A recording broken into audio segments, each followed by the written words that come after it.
नमस्कार दोस्तों, स्वागत है आपका एसएससी लर्निंग पॉइंट में। आज हम करेंगे ज्योमेट्री एंड मेंसुरेशन का पार्ट नंबर 7, यानी कि ये हमारा होगा कौन सा पार्ट, लास्ट पार्ट। ठीक है, और इसमें मोस्टली जो भी क्वेश्चन है ना सीडीएस के हैं और सिलेक्शन पोस्ट के हैं। सीपीओ के 2 क्वेश्चन आपके बचे हुए थे, उनको भी देखा, बाद में पता लगा ये रह गए, तो रहना तो कुछ नहीं चाहिए, तो उनको भी इंक्लूड कर लिया गया है। तो चलो फिर स्टार्ट करते हैं और फिनिश करते हैं। ज्योमेट्री को काफी दिन से चल रहा था, क्योंकि इसमें ज्योमेट्री और मेंसुरेशन 2 पार्ट इंक्लूड हो गए थे, अच्छे क्वेश्चन भी थे, तो उनको हटा भी नहीं सकते थे। चलो भाई, पहला सवाल है, कह रहा है एक चतुर्भुज एबीसीडी में AB 6, BC 18, CD 6, DA 10 centimetre, यदि बीडी एक्स है तो निम्नलिखित में से कौन सा सही है। तो चतुर्भुज एबीसीडी कैसा भी बना लो, कोई दिक्कत नहीं है। ए बी सी और ये हो गया डी। ए बी बराबर 6, बी सी बराबर 18, सी डी बराबर में 6, डी ए बराबर में 10। बी डी हमको एक्स दे दिया था। अब देखो एक्स का ही मान हमसे पूछा गया था। अगर हम इस ट्रायंगल में एक्स का मान लिखते तो आपको पता है त्रिभुज की 2 भुजाओं का सम तीसरी भुजा से बड़ा और इनका डिफरेंस तीसरी भुजा से छोटा होता है। यानी कि यहाँ पर जो रेंज आई वो ये आ गई।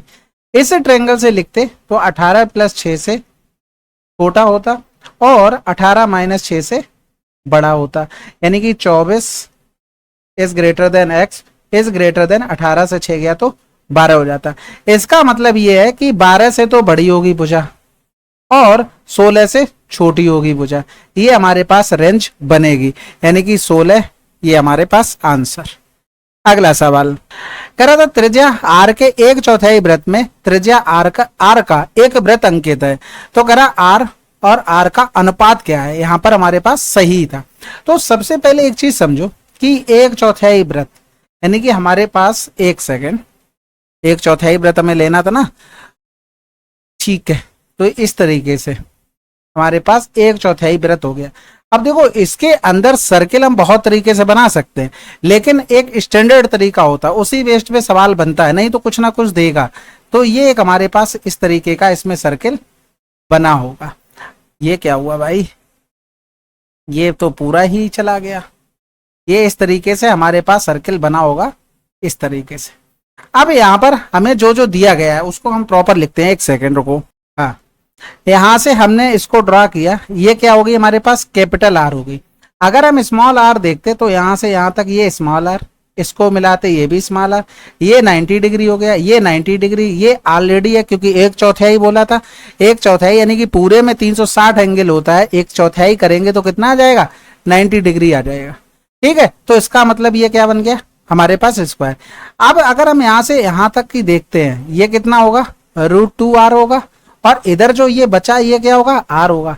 अगर यही हम पूरी भुजा देखते बड़े के हिसाब से तो ये कैपिटल आर था, यानी कैपिटल आर बराबर में √2r प्लस का आर, और आर बराबर आर कॉमन ले लेंगे तो √2 प्लस का 1 हो गया, और आर अपॉन में आर, √2 प्लस का 1 अपॉन में 1 आंसर। अगला सवाल कह रहा था चतुर्भुज एबीसीडी में AB बराबर BC, CD बराबर DA, AC और BD इस प्रकार विकर्ण है कि AC 6, BD 12 चतुर्भुज का क्षेत्रफल। तो बना लेते हैं भाई नॉर्मल। हम पहले तो A B C D बोला है कि AB बराबर में BC और CD बराबर में DA। अब जैसे ही आपने ये चीज देखी चित्र बनाकर, तुरंत आपके समझ में आना चाहिए ये है क्या चीज। तो आपके दिमाग में आएगा कि भैया हमने पतंगे बहुत उड़ाई, छोटे पे पतंगे उड़ा ली, बस काम हो गया। A B C D। अब उसने देखो AB बराबर में BC बोल दिया था, CD बराबर में DA बोल दिया था। ये आपने काइट वाली प्रॉपर्टी जरूर पढ़ी होगी। अब AC बराबर में आपको दे दिया था क्या, 6, BD बराबर में दे दिया था आपको क्या, 12 दे दिया था। इसका क्षेत्रफल पता है 1/2 D1 इंटू में D2 हो गया, यानी कि 1/2 6 गुणे में 12, तो 2 छक्के 12 यानी कि 36 आंसर। अगला सवाल, एबीसी एक समकोण त्रिभुज है जो बी पर इस प्रकार समकोण है कि AB बराबर 6, BC बराबर 8। त्रिभुज एबीसी में अधिकतम क्षेत्रफल वाले वर्ग का परिमाप क्या है। देखो यहाँ पर 2 तरीके के चित्र बन सकते हैं, एक ऊपर हो गया, एक ये हो गया, और ये B हो गया, A हो गया, C हो गया, A हो गया, B हो गया, C हो गया।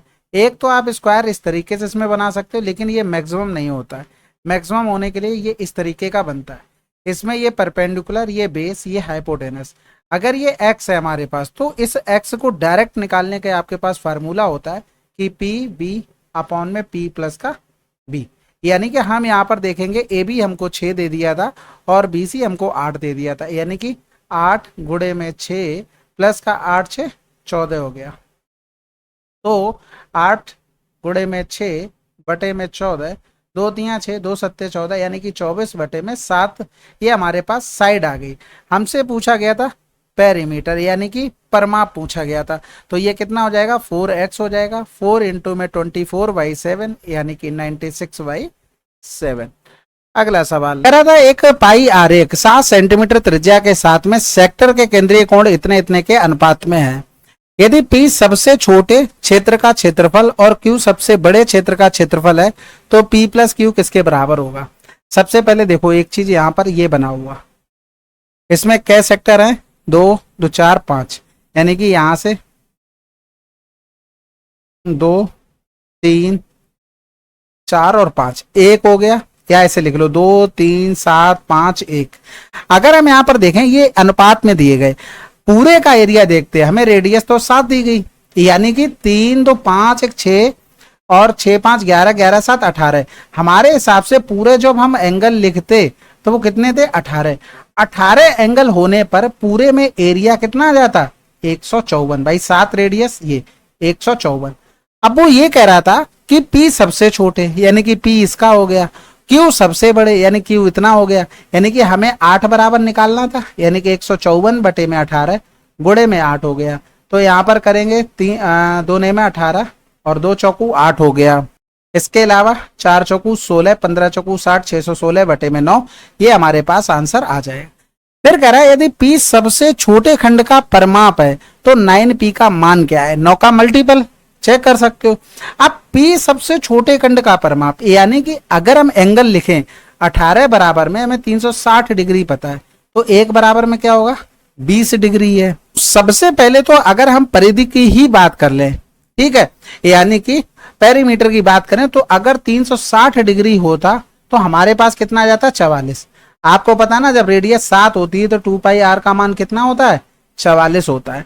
तो 20 डिग्री पर कितना होगा, 44 360 गुणे में 20, यानी कि 18, यानी कि 2 दूनी 4, 22 बटे में 9 आ जाता। लेकिन हमें चाहिए क्या, हमें परिमाप चाहिए। अब परिमाप कैसे आएगा भाई, ये वाला पूरा भाग, कलर चेंज कर ले, हाँ, ये वाला पूरा भाग और ये रेडियस जुड़ जाएगी, यानी कि इसको अगर L मान लें, इसको R, इसको R, तो जो हमारे पास परिमाप होगा वो L प्लस का 2R बराबर में P दिया। L बराबर हमारे पास ये निकल कर आ गया, यानी कि 22 बटे में 9 प्लस का 2 गुणे में 7, तो 7 दूनी 14 हो गया। इधर लिखेंगे 14, 14 ने में 126 हो गया, प्लस का 22 बटे में हमारे पास 9 हो गया। ये P दोनों तरफ 9 का गुणा कर लो तो ये कैंसिल आउट हो गया, 6 2 8, 2 2 4, 148, यही हमारे पास आंसर आ गया। अगला सवाल करते हैं भाई। कह रहा था एक वर्ग ABCD के अंदर एक त्रिभुज CEF बनाया गया है, जैसा कि नीचे चित्र में, बिल्कुल सही बात है। CF 8 दे दिया था, यानी कि ये CF 8 दे दिया, EF 6 दे दिया था, EF 6 दिया था, ठीक है। और इधर हमारे पास ये क्या हो गया था, 10 हो गया। तो आप देखोगे 6 8 10 से ट्रिपलेट दिख गया, यानी कि 90 डिग्री। अब आप यहां पर देखो ये अल्फा है, ये 90 है, तो ये कितना होगा, 90 माइनस का अल्फा। अगर आप AB लाइन पे देखो तो पूरा एक एंगल 180 दिखना चाहिए। इधर ये 90 हो चुका है, ये 90 माइनस अल्फा, यानी कि अल्फा और रख दे तो ये हमारे पास 180 निकल आएगा पूरी लाइन पर। इसका मतलब ये बीटा पे जो एंगल बन रहा है वो कितना हो जाएगा, क्योंकि ये 90 है तो ये 90 माइनस का अल्फा। दोनों ट्रायंगल हमारे पास सिमिलर हो गए। अब इसमें थोड़ा सा ट्रिग्नोमेट्री यूज कर लेते हैं। देखो 90 माइनस अल्फा के सामने हमने मान लिया कि ये हमारे पास साइन अल्फा है, यानी कि अगर हम इसके साथ 8 रख दें और अल्फा के सामने हमने कॉस अल्फा मान लिया 8, तो यहां पर एक चीज समझना, अगर आप देखोगे कि 8 square plus 8 square cos square plus में 8 स्क्वायर साइन स्क्वायर बराबर में 8 स्क्वायर, यानी कि BFC में पाइथागोरियन थ्योरम लगाओगे तो कोई भी आपको दिक्कत नहीं आएगी, जो कुछ भी है सब सेटिस्फाइड हो जाएगा। इसी तरीके से सेम रेशियो पर हम काम करते हुए हमने अल्फा के सामने कॉस माना, तो इसमें भी अल्फा के सामने कॉस मानेंगे। हमने इसमें 90 माइनस अल्फा के सामने साइन माना, तो हम इसमें भी साइन मानेंगे, लेकिन यहां पर थोड़ा सा चेंज ये होगा कि यहां पर कॉस अल्फा और साइन अल्फा मानेंगे, लेकिन यहां पर 6 और 6 मानेंगे, क्योंकि हमें इसमें भी ट्रिपलेट लगा के ये 6 सेटिस्फाइड करना है। पाइथागोरियन थ्योरम लगाकर ये 6 आपका सेटिस्फाइड हो जाएगा। अब आप एक चीज बताओ, एक ही सवाल में स्क्वायर की बजाय तो सेम होती हैं, यानी कि अगर हम लिख दें AF प्लस का FB बराबर में क्या हो जाएगा BC, यानी कि इसी को लिखेंगे तो 6 साइन अल्फा 8 कॉस अल्फा बराबर में हो गया हमारे पास 8 साइन अल्फा, यानी कि 8 कॉस अल्फा बराबर में 8 से 6 गया 2 साइन अल्फा, और इधर हो जाएगा ये आ जाएगा 4, यानी कि 10 अल्फा बराबर में कितना आ गया 4 आ गया। अब यहां पर देखो, अगर हम यहां पर ये लिख दें, ये 4 हो गया, ये अल्फा बराबर 4 और इधर 1, तो ये कितना आ जाएगा √17। हमें यहां पर वैल्यू चाहिए किसकी है, हमें चाहिए साइन अल्फा की वैल्यू। तो अगर हम साइन अल्फा की वैल्यू इसमें लिखें तो ये क्या हो जाएगी हमारे पास, परपेंडिकुलर अपॉन में हाइपोटेनस, यहां से हम लगाएंगे इसको, तो ये हो गया हमारे पास 4/√17 हो गया। अगर हम यहां पर देखें तो ये हमारे पास BC स्क्वायर हमें चाहिए, BC स्क्वायर का मतलब एरिया, यानी कि 8 साइन अल्फा का होल स्क्वायर चाहिए, यानी कि 8 गुणे में 4 का स्क्वायर मतलब 4, यहां पर 8 लिख लो, बटे में हो गया हमारे पास 17, यानी कि 64 गुणे में 16 या तो 32 हो तो गया, 8 चौक 32 का स्क्वायर 1024 बटे में कितना आ जाएगा 17 आ जाएगा, यानी कि ये आ गया हमारे पास 1024/17। आशा है समझ गए होगे। अब भाई CDE का क्षेत्रफल देखो, CDE का क्षेत्रफल हमें चाहिए क्या, 1/2 ED इंटू में DC, यानी कि 1/2 करेंगे। हमें ED का मान अगर देखेंगे तो ये क्या हो जाएगा 8 साइन अल्फा माइनस का 6 साइन अल्फा हो जाएगा, और अगर हम इसका मान लिखें तो ये हो जाएगा 6 साइन अल्फा और प्लस में 8 कॉस अल्फा हो जाएगा। अब हमें यहाँ पर सबके तो मान पता है, हम क्या करते हैं वैल्यू पुट कर देते हैं भाई, आंसर निकालेंगे, और क्या, थोड़ा सा लेंदी हो रहा है। यहाँ पर देखेंगे ये क्या हुआ, तो यहाँ पर 6 कॉस अल्फा आएगा, कॉस अल्फा, तो यहाँ पर 8 हो गया, 8 इंटू में साइन अल्फा, इधर लिखें जगह भी तो नहीं बची, 1 सेकंड रुकना, थोड़ा छोटा कर लें। अब यहां से समझो पूरी स्पेस ही बना दिया, ठीक है। अब यहां पर देखो हमें जो जो वैल्यू चाहिए, यानी कि अगर हम इसमें देखते तो 8 साइन अल्फा का मान अगर हम इससे लिखेंगे, सबका मान हम इसी ट्रायंगल से लिखेंगे, ये आ जाएगा 4/√17 माइनस में 6 कॉस अल्फा का मान 1/√17 हो गया, यानी कि 8 चौक 32, 32 से 6 गया तो 26/√17 आ गया। और इसी तरीके से अगर इस वाले पोर्शन का लिखेंगे तो 6 साइन अल्फा का मान 4/√17 और प्लस में 8 कॉस अल्फा का मान 1/√17, 6 चौक 24 और 8 32, ये कितना आ गया 32/√17 आ गया। बस यहाँ पर मान रख दो, यानी कि ये आ जाएगा 26/√17 इंटू में 32/√17 आ गया, तो ये यहाँ से 2 और ये हो गया 16 और बाकी 16 छक्का 96, यहाँ से लगा 9, 16 दूनी 32 और 9 41/17 आ जाएगा, 416/17 आंसर। आशा है कि आप समझ गए होंगे। आप ये भी कर सकते थे, स्क्वायर के एरिया से बाकी बचे हुए ट्रायंगलों के एरिया निकाल कर आप माइनस भी कर सकते थे, एक वो भी प्रोसेस है आपके पास। अगला सवाल करते हैं। यहाँ पर देखो 2 सवाल है, ABCD, O केंद्र वाला ठीक है, OC व्यास है ठीक है, और OB 7 है, यानी कि ये OB 7 है। पूछा गया छायांकित भाग के क्षेत्रफल बताना है और छायांकित क्षेत्र के क्षेत्रफल और गैर छायांकित क्षेत्र के क्षेत्रफल का हमें बताना। बहुत आसान है। देखो आप यहाँ पर इस सवाल को देखो, आपने एक यहाँ पर थ्योरम पढ़ी होगी, अगर इसको हम यहाँ से स्क्वायर बना दें और ये वाला जो है ना, ये वाली लीव जो मैं यहाँ पर कर रहा हूं कलर, ये वाली लीव हम यहीं पर चिपका दें इसके पास, ये भी इस पर कलर कर दें, तो आपको ये चीज आपने पढ़ी होगी कि अगर ये स्क्वायर है हमारे पास, एक और जो लीव बनी हो ये वाली लीव, तो इसका एरिया होता है 4/7 A स्क्वायर होता है। तो यहां पर आपको A का मान पता है ना, A का मान हमें कितना दिया गया 7 दिया गया, A बराबर में 7, यानी कि 4/7, 7 गुणे में 7, तो ये कितना आ गया 28 आ गया लीव का। और इसका अगर हम देखेंगे तो रेडियस इसकी हमारे पास 7/2 आ गई। तो आपको पता है जब रेडियस हमारे पास 7 होती है तो एरिया 154, यहां पर रेडियस कितनी हो गई 1/2, तो एरिया कितना हो जाएगा 1/4 गुना, यानी कि इसका जो एरिया होगा वो 154/4 होगा। तो इधर करेंगे तो 4 तिया 12 हो गया, 3 बचा, 4 अट्ठे 32, 4 पंजे 20 हो गया। यानी कि छायांकित भाग का जो क्षेत्रफल है वो 38.5 प्लस का 28, ये वाला जो 28 है। तो 8 8 16 की 6 और 4 2 6, 66.5 हो गया। अब दूसरी कंडीशन में कह रहा छायांकित क्षेत्र के क्षेत्रफल और गैर छायांकित क्षेत्र के क्षेत्रफल का अनुपात क्या है।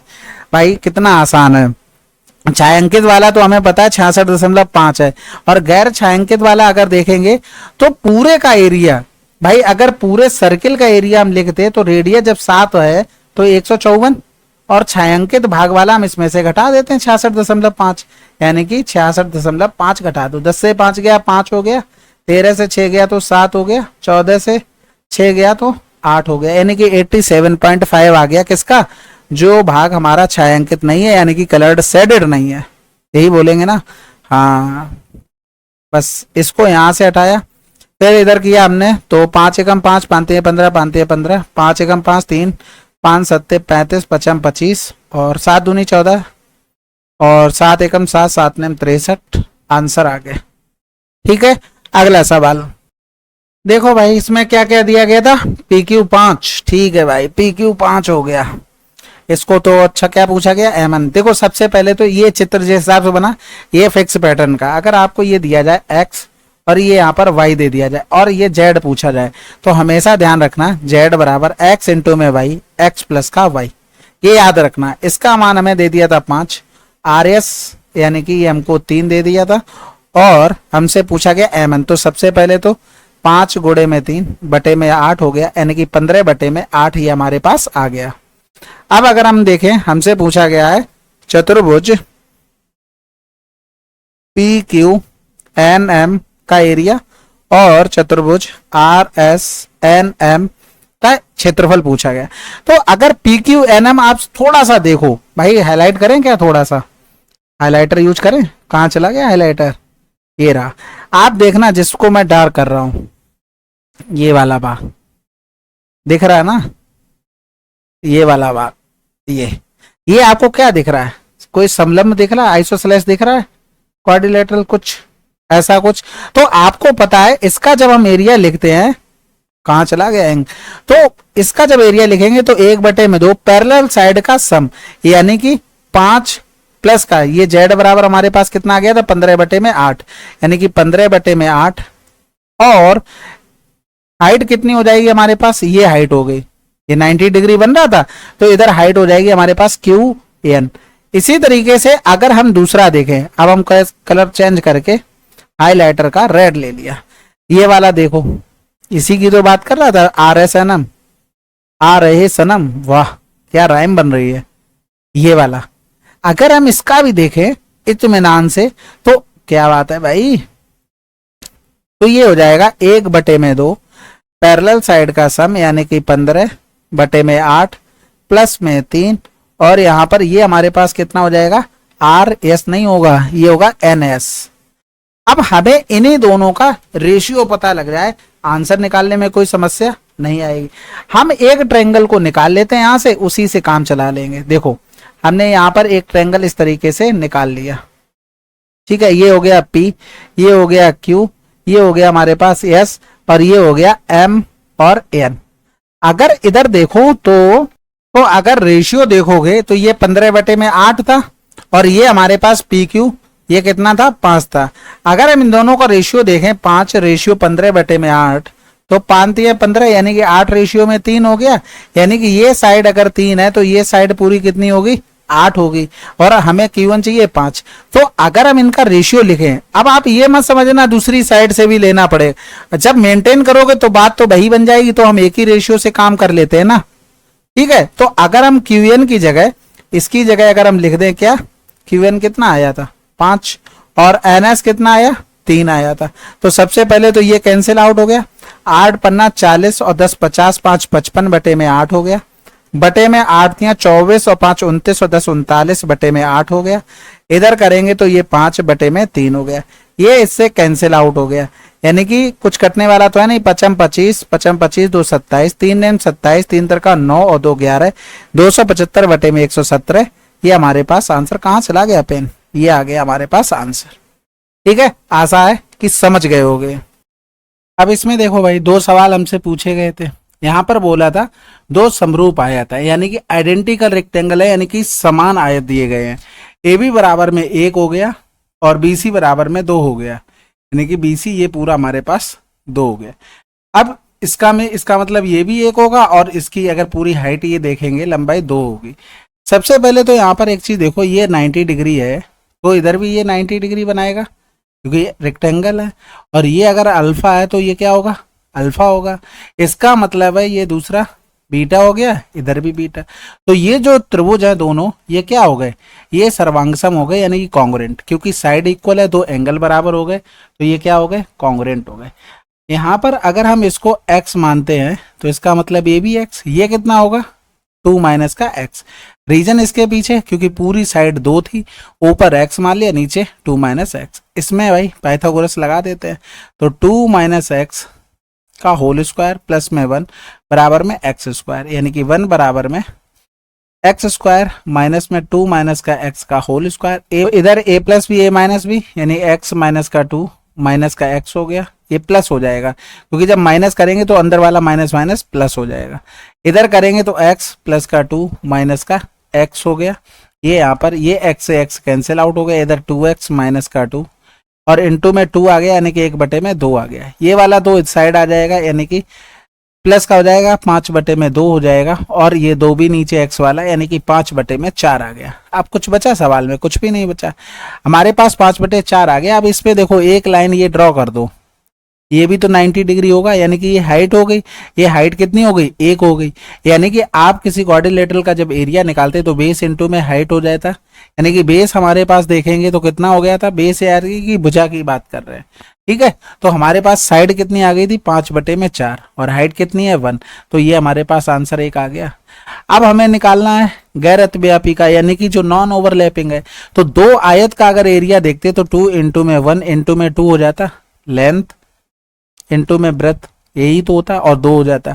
इसमें से हम ओवरलैपिंग वाला एरिया निकाल देते, यानी कि 5 बटे में 4, तो 4 चौकू 16 माइनस का 5 बटे में 4, यानी कि 11 बटे में 4 आंसर। अगला सवाल, इस सवाल को देखो, कह रहा है एबीसी एक समकोण त्रिभुज है जिसका कोण एबीसी 90 डिग्री है और ओ पर है। ठीक है, कह रहा ओ एक त्रिभुज के अंतःवृत्त का केंद्र है, अच्छा जी, जिसकी त्रिज्या 2 है, यानी कि इसकी रेडियस हमको दे दी थी 2, और कह रहा था कि O1 O2 पर केंद्रों के साथ 2 और वृत्त इस प्रकार और दोनों भुजाओं को छूते हैं जैसा कि नीचे दिए गए चित्र में दिखाया गया है। आगे MA रेशियो MC 2:3 है, यानी कि MA का मान M और A, ये हो गया हमारे पास 2x और MC यानी कि ये हो गया 3x। अब आपको पता है कि सर्किल के बाहर एक पॉइंट से खींची गई स्पर्श रेखाएं क्या होती हैं, बराबर होती है, यानी कि ये x है तो ये x होगा। इसीलिए ये अगर देखोगे ये 3x था तो ये यहाँ पर 3x हो जाएगा, कहाँ तक, ये यहाँ से लेकर यहाँ तक, इस तरीके से ये यहाँ से लेकर यहाँ तक था। इसी तरीके से अगर 2x देखेंगे तो ये यहाँ से लेकर और यहाँ तक हो जाएगा, जिस तरीके से ये दिया गया। तो बड़े वाले ब्रश से हम देख रहे हैं स्पर्श रेखाएं, ठीक है, छोटे वाले से नहीं देख रहे। आप देखोगे कि यहाँ से यहाँ तक ये 2 था, ये भी 2 होगा, ये भी 2 होगा, क्योंकि ये 90 ये 90, एक एंगल बचा वो भी 90। अब अगर हम यहाँ पर ट्रिपलेट लगा दें, हम यहाँ पर ट्रिपलेट लगा दें, एक सेकेंड रुकना, हाँ, तो ये देखो 2x प्लस 2 का होल स्क्वायर प्लस में 2 प्लस का 3x का होल स्क्वायर और इक्वल में 5x का होल स्क्वायर। यहाँ पर आप वैल्यू पुट करना चाहते हो तो वैल्यू पुट करके भी निकाल सकते हो, जिस तरीके से आपका बन जाए। जैसे क्योंकि 3 4 5 का बनेगा और 5 का 2 गुना 10, यानी कि 6 8 10 का ट्रिपलेट बन सकता है। तो x बराबर 2 रखोगे तो वहां से आपका निकल कर आ जाएगा ट्रिपलेट क्या बन रहा है। अदरवाइज सॉल्व करते हैं भाई, 2 दूनी 4x स्क्वायर प्लस का 4 प्लस का 8x प्लस का 4 9x स्क्वायर प्लस का 3 दूनी 6 दूनी 12x बराबर में 25x स्क्वायर हो गया, यानी कि यहाँ पर 9 और 4 13x स्क्वायर। दूसरी साइड चला जाएगा तो बचेगा 12x square, 8x 12x 8 12 20x हो गया, और दूसरी साइड जाएगा तो माइनस का 20x हो गया। इधर करेंगे 4 और 4 8, यानी कि माइनस का 8 बराबर 0। इसको अगर हम आगे लिखना चाहें तो 4 तियां 12, 4 पंजे 20, 4 दूनी 8 हो गया। यहाँ पर देखो 3 दूनी 6, यानी कि 6 के हमें ऐसे फैक्टर बनाने हैं कि माइनस का 6 गुणा करने पर तो माइनस का 6 आ जाए, और जोड़ने या घटाने पर ये आ जाए। यानी कि -5 के लिए अगर देखोगे तो ये बड़ा वाला हमें इतना, क्योंकि ये वाला माइनस हमें देखना है। अब जब हम x का मान निकालेंगे तो जो ये मान आए ना, इनके साइन चेंज कर देते हैं, यानी कि प्लस का 6 माइनस का 1। माइनस में कभी भी डिस्टेंस नहीं हो सकती। यहाँ पर 3 इससे डिवाइड कर देते कोफिशिएंट, यानी कि x बराबर क्या आ गया, 2 आ गया। ये बात समझ में आ गई। यानी कि आपको यहाँ पर अब पूछा क्या गया था, यहाँ पर पूछा गया था AB प्लस का BC, यानी कि AB का मतलब हो गया 2x प्लस का 2, और BC का मतलब हो गया 2 प्लस का 3x, यानी कुल मिलाकर 5x प्लस का 4। तो 5 गुणे में 2 प्लस का 4, 5 दूनी 10 और 4 14।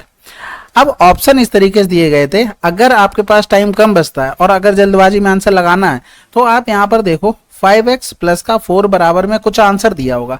अब आंसर में से अगर हम देखें तो ये 4 घटाने पर 5 का मल्टीपल होना चाहिए था, तो देखो एक ही ऑप्शन था आपके पास, डी ऑप्शन, प्रॉपर आपको मल्टीप्लाई मिल जाता। ये चीज समझ में आई। अब इसमें आगे सवाल था, आगे सवाल क्या पूछा गया था कि ओवन पर केंद्र वाले वृत्त की त्रिज्या क्या है, यानी कि यहाँ पर ओवन की बात कर रहा है। यहाँ पर अगर देखें तो ये हमारे पास 4 आ गया था निकल कर, ये 4 था, ये यहां से लेकर यहां तक भी 4 था, ये 2 था, ठीक है, ये यहां पर 2 था, ये 3 दूनी 6 हो गया, ये भी हमारे पास 6 हो गया। ये सारी चीजें हम पिछले में फाइंड आउट कर चुके हैं। अब यहाँ पर कुछ फाइंड आउट करना है, यानी कि रेडियस। सबसे पहले तो यहाँ पर क्या करो, इसको ड्रॉ करो, ये 2 हो गया। अगर हम यहाँ पर ओ ए निकालना चाहें तो वो क्या आ जाएगा, अंडर रूट में, क्योंकि ये 90 डिग्री है तो ये हो जाएगा 16, और प्लस में ये हो गया हमारे पास 4, यानी कि 16 4 20, तो 2 रूट में ये 5 आ गया हमारे पास। अब इसमें से हम यहाँ पर अगर ये लाइन ड्रा कर दें, हम ये वाला ट्रायंगल अलग ही निकाल लेते हैं। कौन सा वाला, इस तरीके से बना कुछ हमारा, ये यहाँ पर इस तरीके से ये हो गया, यानी कि ये O हो गया, ये AM हो गया, ये O डैश है, यहाँ पर कुछ भी दे दो P, इसको ऐसा करो, इसको नाम दे दो P, और इसको मिलाएंगे तो ये Q नाम दे दो, यानी कि ये Q हो गया और ये A हो गया। ठीक है, ये चीजें पता लगे। ये हमारे पास रेडियस R है। आप अगर इसमें देखोगे तो ये वाला 90 था, ये 90 था, ये कॉमन था, इसका मतलब ये अल्फा हो गया, तो ये अल्फा हो जाएगा। हमें यहाँ पर रेशियो ही बनाना है। जैसे अगर हम यहाँ पर लिख दें OM अगर देखेंगे 90 और अल्फा पे, तो यहाँ पर 90 अल्फा पे क्या है, R है, यानी कि O1 Q लिख लेते हैं बराबर में। अगर हम 90 के सामने देखें तो ये लिखा है AO, और इसमें छोटे वाले में 90 के सामने AO डैश। हमें जिसके जिसके मान पता है वो लिख लेते हैं। देखो OM का मान हमें क्या पता था, 2, क्योंकि ये रेडियस हमको दी गई थी तो हमने 2 लिख लिया। O1 डैश और Q तक पहुंचना है, यानी कि ये R हो गया। AO देखो हमने यहां से फाइंड किया था 2√5, यानी कि 2√5 आ गया। AO डैश यानी कि ये वाली लाइन। अगर हम OA के बारे में, सॉरी किसके क्या निकालना था हमें, AO डैश देखें तो हमें पता क्या क्या है। पहले देखो AO, ये वाली लाइन है जो हमारे पास, ये पूरी पता थी। अब AO में से हम क्या क्या हटा दें जो पता लग जाएगा, यानी कि ये वाला हिस्सा, ये R हटा दें, ये वाला हिस्सा यानी कि 2 हटा दें, तो AO तो पूरा हमें पता था। अगर इसमें से हम R माइनस कर दें, 2 माइनस कर दें, तो ये इसके बराबर हो जाएगा। AO बराबर में 2√5 है, माइनस का R माइनस का 2 हो जाएगा। यानी कि अगर हम इसको भी पुट कर दें यहाँ पर, ये चीज समझते चलना। अच्छा सवाल है, इसमें एक फार्मूला वगैरह भी लगता है, लेकिन आप समझ लो क्योंकि किसी भी तरीके के पूछा जा सकता है। वो लगता है ना R1/R2 माइनस का साइन थीटा अपॉन 1 प्लस का साइन थीटा, वहां से भी बनती है, लेकिन आप प्रॉपर सीख लो, इसमें टाइम नहीं लगता है। ठीक है, तो इसको 2 से 2 कैंसिल आउट करेंगे, ये हमारे पास 2√5 है। तो दूसरी साइड इधर का है 2√5, माइनस का R माइनस का 2, इधर हो गया R रूट में 5 हो गया। तो R वाला टर्म एक तरफ करेंगे, √5 माइनस का 1, और इधर अगर R कॉमन ले लिया √5 प्लस का 1 हो गया। यानी कि यहाँ पर 2√5 माइनस का 1 अपॉन में √5 प्लस का 1 इक्वल टू कितना हो गया, R हो गया। अब इसमें रेशनलाइज कर दो भाई, यानी कि √5 माइनस का 1 √5 माइनस का 1 हो गया। तो नीचे से 5 से 1 गया 4, इसको कहाँ सॉल्व कर दें, जगह नहीं बची, इधर कर देते हैं। ठीक है, कलर चेंज करके यहाँ पर, कहाँ पर, कोने में कहीं लगाते हैं। यानी कि ये हो गया ऊपर हमारे पास √5 माइनस 1 का होल स्क्वायर, तो 5 प्लस का 1 माइनस का 2 √5, ठीक है, और अपॉन में 2, और ये हो गया अपॉन में हमारे पास 4। तो इधर करेंगे तो 2 दूनी 4 हो गया, ये हमारे पास r निकल रही। तो ऊपर हो गया 6 माइनस का 2 √5 अपॉन में 2, ये r हो गया। यानी कि r बराबर जब हम लिखेंगे तो 2 3 6, 2 से 2 कैंसिल, ये हमारे पास आ जाएगा 3 माइनस का √5। आशा है समझ गए होगे अच्छे तरीके से। ठीक है, अब इसी में एक और सवाल था, इसको देखो बिल्कुल सेम टू सेम सवाल है। यहाँ पर O2 की रेडियस हमें बतानी थी, तो यहाँ पर इसको सेम तरीके से करते हैं। अगर यहाँ पर देखा ये 90, ये 90 हो गया, और ये वाला एंगल कॉमन है बड़े छोटे ट्रायंगल में, तो ये वाला अल्फा हो जाएगा, ये वाला भी अल्फा हो जाएगा। हमें इसकी रेडियस 2 पता है, इसको हम यहाँ पर स्मॉल r मान लें, फिर से इसको स्मॉल r मान लिया। अब यहाँ पर आप देखोगे हमें OC की वैल्यू निकालनी पड़ेगी। तो OC की वैल्यू निकालने के लिए आप यहाँ पर देखोगे ये कितना था हमारे पास 2, और ये वाली लाइन कितनी निकल कर आ गई थी 6। ये सबसे पहले ही सवाल में आपको निकाला था। देखो ये देखो यहाँ पर देखो, ये x के मान 2 आया था, 3 दूनी 6 हो जाता, तो वही चीज हम लिख रहे हैं। तो यहाँ पर अगर OC बराबर लिखेंगे, OC बराबर में, क्योंकि यहाँ पर ये 90 डिग्री ट्रिपलेट लगाएंगे, तो 6 स्क्वायर और प्लस में 2 स्क्वायर हो गया, तो 36 प्लस का 4 यानी कि 40 हो गया। यानी कि इसको लिख सकते थे 4, यानी कि 2 रूट में 10 आ गया। अब यहाँ पर ये चीज पता लग गई। अब रेशियो हम बना लेते हैं। सबसे पहले देखो r अपॉन में 2 लिख सकते हैं, डायरेक्ट रेशियो बना रहे कॉमन वाले एंगल के सामने, ये हमने रेशियो बनाया r अपॉन में 2, और O2 यानी कि O2C अपॉन में क्या हो जाएगा हमारे पास, देखो ये वाला हमारे 90 के सामने है, बड़े वाले में देखेंगे तो 90 के सामने क्या आ जाएगा हमारे पास, ये आ जाएगा OC आ जाएगा। तो यहाँ पर O2C की वैल्यू, O2C इसकी वैल्यू निकालनी है, तो आप देखोगे OC में से हमें क्या क्या घटाना है, ये 2 घटाना पड़ेगा यहां से लेकर यहां तक, और ये रेडियस घटानी पड़ेगी, यानी कि OC माइनस का 2 माइनस का r। समझ गए ना क्या क्या घटाया, देखो मार्क कर देते हैं, ये 2 हो गया, ये r हो गया, यही हमने यहां से देखो ये घटा दिया। OC की वैल्यू हम 2√10 निकाल चुके थे, माइनस का 2 माइनस का r हो गया। अब इसको थोड़ा साइड से लिख लेते तो ज्यादा बेटर रहता। 1 सेकेंड रुको, हाँ अब समझो। देखो O2C हमने क्या निकाला, 2√10 माइनस का 2 माइनस का r।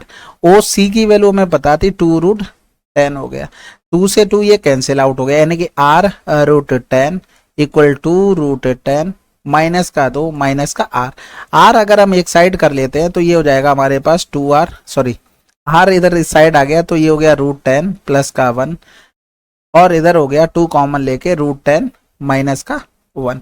यहाँ पर भी हमें रेशनलाइज करना पड़ेगा, कर लेंगे भाई कोई दिक्कत नहीं, प्लस का 1 यानी कि √10 माइनस का 1, √10 माइनस का 1, ऊपर होल स्क्वायर करेंगे तो 2 रूट में √10 माइनस 1 का होल स्क्वायर यानी कि 10 प्लस 1 11 हो गया, माइनस का 2√10 हो गया। नीचे करेंगे तो 10 से 1 चला गया तो कितना बचा, 9 बचा। यानी कि अगर इसको लिखेंगे 22 माइनस का 4 रूट में 10 बटे में 9, ये हमारे पास आंसर आ जाएगा। आशा है कि आप समझ गए होंगे कॉन्सेप्ट क्लियरिटी के साथ। अगला सवाल, इसमें देखो भाई कह रहा 10 सेंटीमीटर लंबाई के आयत में अंकित 2 समान अर्धवृत्तों और एक वृत्त पर विचार करें जहां पाई बराबर इतना, √2 बराबर इतना है EOF का क्षेत्रफल। तो सबसे पहले तो हम उसको हाईलाइट करते हैं कि भाई साहब EOF है कहां पर। एक सेकंड कलर चेंज कर लें, हाँ देखो EOF ये दिए गए। अब यहां से एक लाइन थोड़ा हम और एक्स्ट्रा ड्रॉ कर लें। हम यहाँ पर इस तरीके से इसको यहाँ से मिला दिया। देखो सारी चीजें सिमिलर चलेंगी क्योंकि उसने सिमिलरिटी बोला है कि समान अर्धवृत्त है, तो कुछ भी आपको सोचने की जरूरत नहीं है इसमें एक्स्ट्रा। अब यहाँ पर एक चीज बताओ, ये सब कुछ दे दिया गया, ये क्या बन गया, एक हमारे पास वर्ग निकल कर आ गया इस तरीके से। कैसे वर्ग निकल कर आ गया भाई, एक चीज बताओ, जब ये हमारे पास अर्धवृत्त है कौन सा, ये देखना जो हम बड़ा बड़ा ड्रॉ कर रहे हैं, ये हमारे पास अर्धवृत्त है, ये दिखा। और जो हम लाइन एक और ड्रॉ कर रहे हैं इस पे देखो, ये क्या हो गई हमारे पास, इसकी रेडियस ही तो हो जाएगी, किसकी हो जाएगी, अर्धवृत्त। और अर्धवृत्त की जब रेडियस हो जाएगी तो यहां से लेकर यहां तक ये क्या होगा, ये भी तो रेडियस ही होगी। बात समझ में आई, यानी कि अगर ये टोटल 10 है तो ये कितना होगा, 5 होगा। यानी कि ये हमारे पास इसकी साइड क्या आ गई, 5 आ गई। हमें चाहिए आधे का, अगर हम पूरे का देखते तो 25 आ जाता है एरिया, आधा कर देते तो कितना हो जाता, 12.5, और ये हमारे पास आंसर आ चुका है। अब कह रहा था समलंब चतुर्भुज AEFB का क्षेत्रफल क्या है, तो हम यहां पर अलग से निकाल लेते हैं, इसको ऊपर ही बनाते हैं थोड़ा, जिससे हम बाद में नीचे वाले सवाल को भी सॉल्व कर सके। तो ये हमारे पास हो गया ए, ई कहां पर है, ये रहा F और B। सबसे पहले एक चीज देखो, अगर आप देखोगे तो EF कुछ और नहीं है, यही तो है।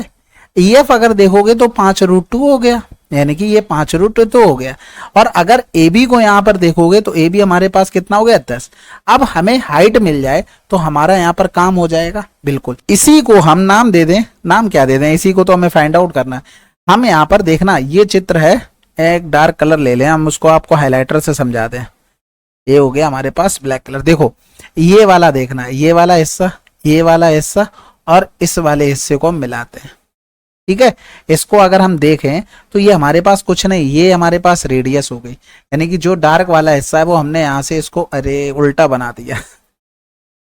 एक सेकंड रुको, जैसा चित्र बना वैसे ही बना दें जिससे समझने में आसानी रहे। ये इस तरीके से हमने ड्रॉ किया, ये वाला हिस्सा है जो हम यहाँ पर इसको EZ नाम दे देते हैं। EZ बराबर क्या होगा, EF का आधा, और EF कितना था हमारे पास, 5√2 का आधा हो जाएगा, यानी कि यहाँ पर ये 5√2 का आधा हो गया। अगर ये हाइट हमको इसकी चाहिए, जो कि H यहाँ पर भी बनेगी, और रेडियस इसकी हमें पता है 5 है, जैसा ऊपर बन रहा है सेमी सर्कल वैसा ही नीचे बन रहा है। तो H हम यहाँ से निकाल सकते हैं, कैसे निकालोगे, H² बराबर में 5 का स्क्वायर और प्लस में ये हो जाएगा 5√2 माइनस होगा, ठीक है, 5√2 बटे में 2 का होल स्क्वायर, यानी कि यहाँ पर H² इक्वल 25 माइनस में इंटू में 2 बटे में 4 हो गया, यानी कि 2 दूनी 4 हो गया। तो इधर हो जाएगा 2 एकम 2, यानी कि 25 बटे में 2 हो जाएगा, ठीक है, यानी कि ये बचा H²। तो H बराबर अगर हम देखेंगे तो 5 बटे में √2 ये हमारे पास बना। कुछ गलत तो नहीं किया भाई, हाँ ठीक है। अब इसका एरिया निकालना है, पैरेलल साइड का सम 5√2 और हाइट आ जाएगी हमारे पास 5 बाई में √2 हो गई। √2 की हमें वैल्यू भी दी गई थी 1 ठीक है, रखते हैं भाई, और क्या ही कर सकते हैं, कुछ बन तो रहा नहीं। चलो तो 10 प्लस का 5 इंटू में 1.4 और इधर हो गया 5 अपॉन में 2√2। आगे करेंगे तो 14 पंजे 70 7 हो गया, यानी कि 17 पना 85 बटे में 2 गुणे में 17 पना 85 1.4, यानी कि ये 0 ऊपर चला गया, तो 2 सत्ते 14 हो गया, 2 चौकू 8 2 दूनी 4 2 पंजे 7 14 हो गया नीचे, तो 14 तिया 42 हो गया, फिर भाग जाएगा नहीं तो 30 के समथिंग आंसर आ गया। भाई अगर यहाँ पर 31 दिया होता तो हमें आगे सॉल्व करके देखना पड़ता, अदरवाइज यहाँ पर जरूरत नहीं पड़ी। लेंदी है थोड़ा सवाल, लेकिन आपको अच्छा लगेगा। अब छायांकित भाग का क्षेत्रफल, ये वाला सवाल हम आपको करा चुके हैं, बहुत आसान है भाई। छायांकित भाग का अगर क्षेत्रफल देखोगे, हमने आपको बताया था कि इस तरीके से अगर स्क्वायर बना हो, इस तरीके से स्क्वायर बना हो और इसके अगर लीफ हो इसमें, तो इस लीफ की जो होती है एरिया 4 बटे में 7 A², ये A हो गया। अगर हम यहाँ पर देखेंगे तो ये सवाल कुछ और नहीं, इस तरीके से स्क्वायर बना है, जो हमने EFO वाला पूरा बनाया था ना ऊपर, जो ये वाला देखो अभी ये वाला ये बनाया था, इसी टाइप से ये बना हुआ है, और इसमें ये लीफ है हमारे पास, और आपको ये पता था रेडियस के बराबर ये 5 था, तो ये 4 बटे में 7 A² का मतलब क्या हो गया 25, 25 चौको 100, 100 बटे में 7, 14 सत्ते 98, 14.25, ये आंसर आ गया। ठीक है, तो छोटी चीजें आपको ऑब्जर्व करनी थी, आंसर आपका आ जाता। ठीक है, सबसे लेंदी वाला तो बस यही निकला, AEFB का क्षेत्रफल निकालना। हो सकता है इसमें आपको थोड़ा दिमाग लगाना और कुछ भी तरीका निकल आए। ठीक है, बाकी अगला सवाल करते हैं। इसमें देखो भाई कह रहा 9 वर्ग इकाई क्षेत्रफल वाले एक वृत्त और समबाहु त्रिभुज ABC पर विचार कीजिए जैसा कि नीचे दिए गए चित्र में दिखाया गया। तो सबसे पहले त्रिभुज एबीसी की भुजा की लंबाई हमें बतानी। तो देखो पाई आर स्क्वायर का मान हमें दिया गया 9 पाई, पाई से पाई कैंसिल, यानी कि आर बराबर 3। आर बराबर जब 3 आ गया तो इसका मतलब ये है कि ये हमारे पास डायामीटर, और ये कितना हो गया, 3 और 3 6 हो गया। ठीक है, देखो इसको आइडेंटिकल लेके हमें चलना है चीजें। आप सोचो कि ये सेंटर से ही कैसे जा रही होगी, ऐसे कैसे, भाई आइडेंटिकल चीजें लेके चल रही, उस हिसाब से हमें इसको सेटिस्फाइड करना है। तो आप देखोगे √3/2 ए बराबर में 6 हो गया, यानी कि इसको 3 दूनी 6 लिख सकते थे। ए बराबर कितना आ गया, 4√3 आ गया। अब हमें क्या पूछा गया है, लंबाई, लंबाई नहीं, यहाँ पर एरिया शेडेड रीजन का। तो अब आप यहाँ पर देखना जो जो चीजें हम लिख रहे हैं उस पर आप थोड़ा सा गौर फरमाना। अगर हम इक्विलेटरल ट्रायंगल का लिखें तो एरिया ये हो गया। कौन सा पार्ट हमने ऐड किया, ये वाला पार्ट हमने पूरा ऐड कर लिया, ये वाला पार्ट। अगर हम दूसरी कंडीशन में सर्किल का एरिया लिख दे, किसका एरिया, सर्किल का, यानी कि प्लस में पाई आर स्क्वायर, तो कौन सा पार्ट ऐड कर लिया हमने, देखो ये वाला पार्ट ऐड कर लिया, ये वाला पार्ट पूरा ऐड कर लिया। लेकिन अब आप एक चीज देखो, ये वाला पार्ट है ना, ये वाला पार्ट, ये जो मैंने बहुत ज्यादा डार्क कर दिया, देखो ये भाग हमने डबल ऐड कर लिया है, जबकि इसकी हमें बिल्कुल जरूरत भी नहीं थी। तो इस भाग को हटाने के लिए हमें करना क्या पड़ेगा भाई, आप अगर देखो तो ये वाला एंगल, ये एंगल 60 डिग्री है, तो माइनस का पाई आर स्क्वायर थीटा बटे में 360, इस सेक्टर का एरिया में घटाना पड़ेगा, वो भी 2 बार। तो हमने 2 गुना कर लिया। अब इसमें हमें वैल्यू रखनी थी, आंसर आ जाता √3/4। ए स्क्वायर का मतलब हो गया 4√3 का होल स्क्वायर, प्लस में पाई आर स्क्वायर के ऑलरेडी वैल्यू दी गई थी 9 पाई, माइनस का यहाँ पर 60, पाई आर स्क्वायर का मान आपको 9 पाई दिया ही गया था, 60 बटे में 360 हो गया और 2, यानी कि ये 12 तियां 36 हो गया, 3 तिरका 9 हो गया, इधर 4 चौकू 16 तियां 48, और 48 का मतलब 12, यानी कि ये 12√3, प्लस में 9 से 3 गया तो 6 पाई हो गया, 6 हमने कॉमन ले लिया तो पाई प्लस का 2√3, ये हमारे पास एरिया निकल कर आ जाएगा। समझ में आ गई बात। अगला सवाल करें। इसमें देखो भाई हमें क्या बताना है, शेडेड रीजन का एरिया, और क्या क्या दिया गया था, 9 और 8 दिया गया था, यानी कि हमें निकालना पड़ेगा रेडियस छोटे वाले की, फिर 2 सेक्टर का माइनस करके वहां से एरिया आ जाएगा। अच्छा, दोनों वृत्तों के क्षेत्रफल का, ठीक है। सबसे पहले यहाँ पर ये देखो, ये आर है, ये भी आर होगी तो ये भी आर होगी, यहां से यहां तक ये कितना हो गया, ये हमारे पास 4, रीजन इसके पीछे ये 4 होगा रेडियस, तो ये भी यहां से यहां लेकर 4। तो अगर हम देखें तो ये टोटल कितनी थी, ये टोटल 9 थी। अब इसको 9 बनाने के लिए हमें इसमें 5 माइनस का आर, ये यहां तक करना पड़ेगा। ये बात समझ में आ गई होगी, तो सवाल आसान हो गया। आपने पता है कि दो व्रत एक दूसरे को स्पर्श करते हैं, उसकी स्पर्श रेखा की लंबाई अगर हमें चाहिए होती तो हम डायरेक्ट क्या करते हैं, ये d बराबर में 2√r1r2 कर देते हैं। तो वही चीज हम यहाँ पर लगाएंगे, हमें 5 माइनस आर पता था, बराबर में 2√4 इंटू में r हो गया, यानी कि इसको अगर 5 माइनस का r, ये हो जाएगा हमारे पास 4√r। यहाँ पर सिंपल दिख रहा है, r बराबर 1 पुट करने पर हमारा सेटिस्फाइड हो गया। हमें एरिया निकालना था, तो देखो पाई आर स्क्वायर मतलब 4 का स्क्वायर प्लस में पाई और 1 का स्क्वायर, यानी कि 17 पाई आ गया आंसर। अब कह रहा था थीटा के संबंध में निम्नलिखित में से कौन सा सही है।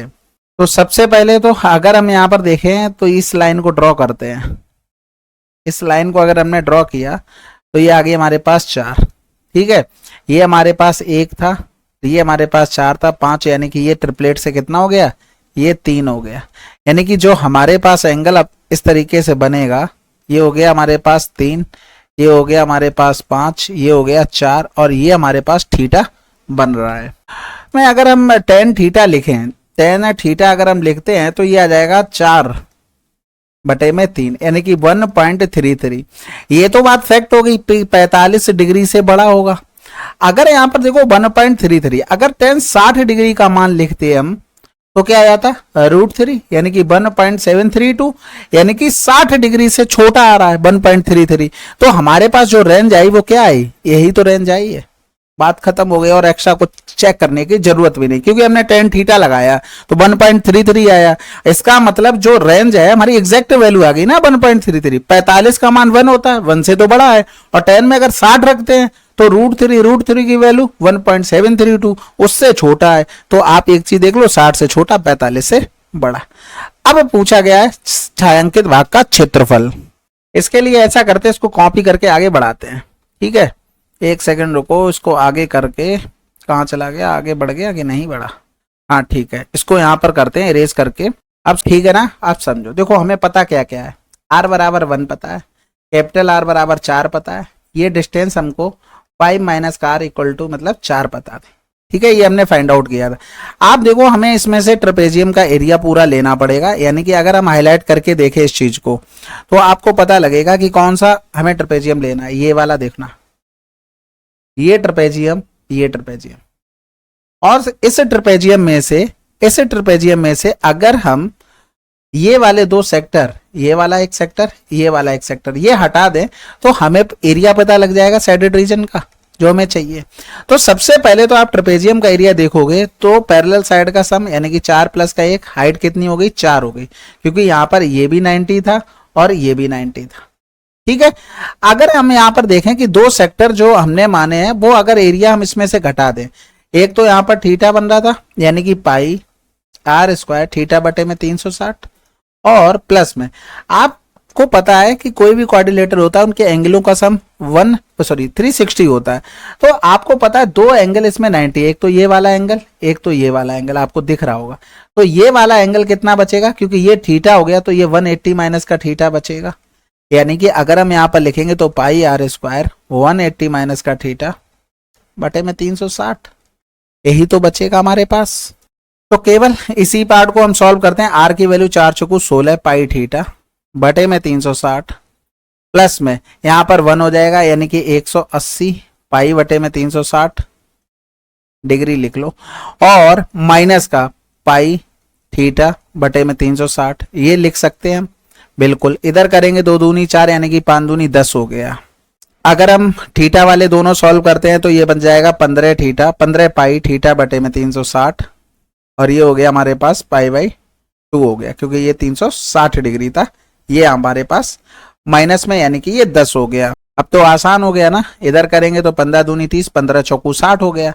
अब यहाँ पर इसको लिख सकते हैं 10 माइनस का पाई थीटा बाई 24 माइनस का पाई बाई 2, हम पूरे से 24 ले लेते हैं एलसीएम, तो ये हो गया 240 माइनस का पाई थीटा 12 दूनी 24 यानी कि 12 पाई हो गया।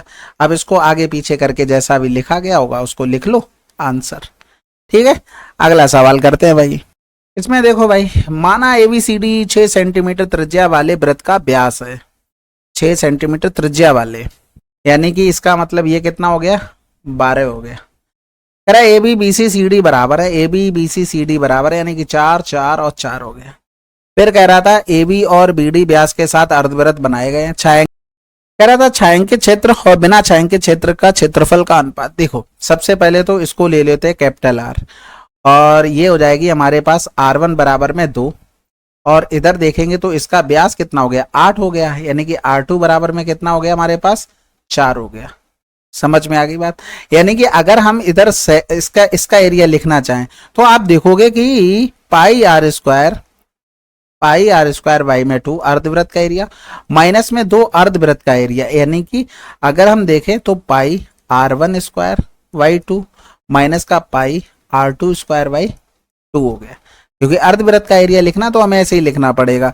हमें यहाँ पर क्या करना था, ये तो आ गया छायांकित भाग। अगर गैर छायांकित भाग का लिखना चाहें तो सबसे पहले तो अर्धवृत्त का एरिया ऊपर वाला जो खाली दिख रहा होगा पाई r स्क्वायर बाई में 2, फिर प्लस में एक ये वाला हो गया पाई r1 स्क्वायर बाई 2, फिर पाई r2 स्क्वायर बाई में 2, यानी कि एक ये वाला हो गया, ये पार्ट हो गया और ये आधा हो गया।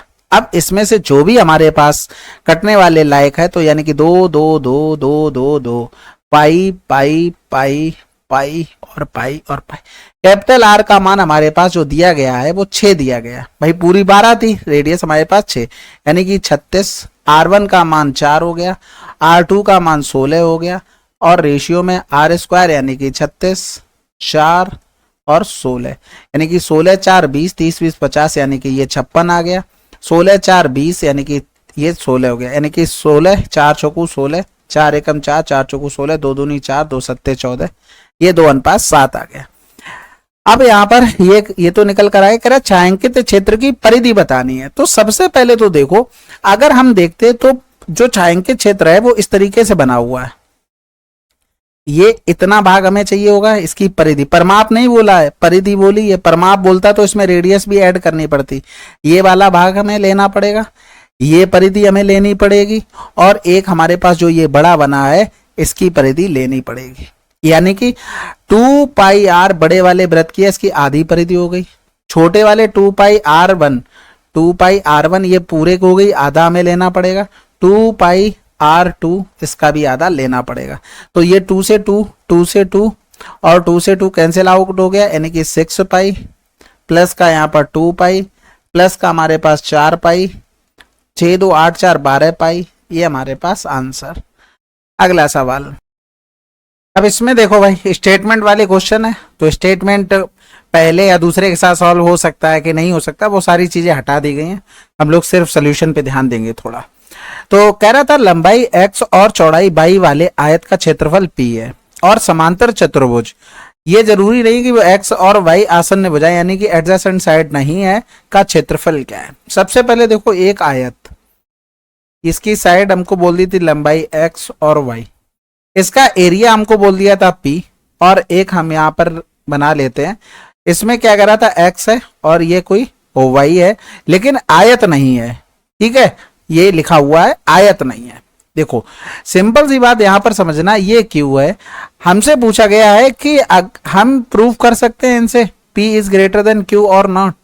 सबसे पहले यहां पर देखो, अगर हम इसका एरिया लिखते तो P बराबर क्या हो जाता, x इंटू में y, यहां पर अगर हम हाइट डालते तो इसका एरिया जो हो जाता Q बराबर में वो h इंटू में x हो जाता। आप यहां पर देखो x से तो कोई फर्क पड़ नहीं रहा ना, x दोनों जगह सेम ही होगा, जो कुछ भी एरिया में फर्क पड़ेगा वो y से पड़ेगा या तो s से पड़ेगा। अब इस वाले में देखो, अगर हम यहां से कुछ ड्रा कर दें तो ये h है ये y है, ये तो दिख रहा ना कि y हमारे पास क्या होगा, बड़ा होगा, इसका मतलब है इसकी वैल्यू बड़ी आने वाली है, तो ये चीज हम कह सकते हैं, कोई दिक्कत कोई समस्या। अब वो ये कह रहा था x और y का रेशियो 2:1 है, भाई यहां पर 2:1 है तो यहां पर 2:1 आ जाएगा।